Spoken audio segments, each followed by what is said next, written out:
Հարգելի հայրենակիցներ, մի քանի օր է, ինչ մեր բոլորի ուշադրության կենտրոնում է նախագահ Սերժ Սարգսյանի ուղիղ եթերում արված զրույցը։ 7 ժամ խոսվեց հայրենիքի, պետության մասին, մեր հաղթանակների, մաքարոնների, դժվարությունների մասին, սայթակումների մասին, ու ամենակարևորը խոսվեց նաև հնարավորությունների վերականգնման մասին։ Մեր հասարակությունը շատ առողջ քննարկում է, համաձայնվում, վիճում, մտորում այս ամենի շուրջ, եւ սա շատ նորմալ է, հենց այսպես էլ պիտի լիներ։ Բայց այս ամենը ունի նաև իր անառողջ կողմը, այ օրինակ Նիկոլա Հպատակ իրավապահների անառողջ ուշադրությունը, մի քանի անգամ օրվա մեջ դատարան կանչելով, քննչական կանչելով, ինչ որ մեկը նույնիսկ գիշերը անհանգստությունից չէր քնել, եւ մեր հասարակությունից ինքը իրեն մեկուսացրած ախրանիկներով եւ ֆեյքերով պատասպարվածը չէր կարող այս առիթը չօգտագործել եւ իր անառողջ ամբողջ էությունը ցույց չտար մեր հասարակությանը։ Եվ կապ չունի թե խոսքը ինչ ֆորմատով է հնչում, կարևորը այդ խոսքը արժանանում է իշխանազավթի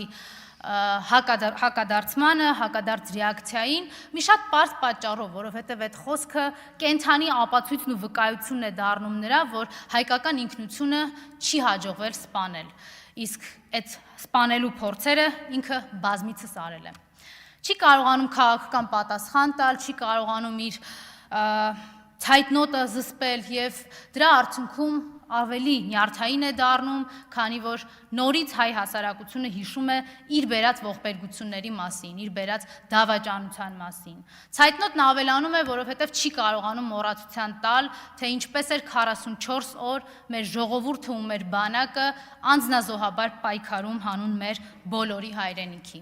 Ավելի է նյարդայնանում, երբ հիշեցնում են մեր հասարակությանը, թե մինչև իշխանազավթումը քանի տասնյակ միլիարդ դոլարի զենք զինամթերք է ձեռք բերվել Հայաստանի համար, էլ ավելի է նյարդայնանում, երբ հիշում է, որ հայ ժողովրդին հիշեցնում են, որ մինչև իշխանազավթումը հայկական սահմանները անդադար բարելավել են, ինչպես Սերժ Սարգսյանն ասեց, Արարատից մինչև հեռավոր Սյունիքի մարզ։ Բայց այս ամենը մի կողմ, ինքը ավելի նյարդայնանում է այն փաստից, երբ գիտակցում է, որ ցանկացած զրույց հայկական իրականության մեջ, երբ խոսքը քաղաքական եւ քաղաքացիական դիրքորոշման մասին է, ավարտվում է այն մտքով, որ իր խոսքը ավարտեց Սերժ Սարգսյանը։ Չհոգնել, չհուսահատվել, սրտում փայփայել ու գործողություններով օժանդակել ավելի լավ Հայաստան ունենալուն։